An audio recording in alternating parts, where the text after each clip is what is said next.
Good afternoon, welcome to my vlog.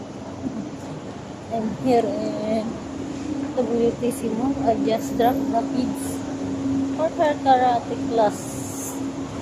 Anyway, I need to go to the grocery. Need to buy what we need for tomorrow. There's the entrance. I need to go inside and go up. I'm going to Lolo. Very hot. It's humid. The temperature is humid. Very humid. Saan ako nakakita ng pharmacy?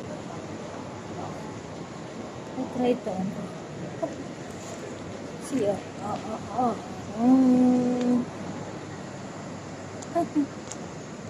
Anyway guys, happy Wednesday. If you like my video, don't forget to click like, heart, click button, plus don't forget to share, subscribe. Thank you very much. Bye.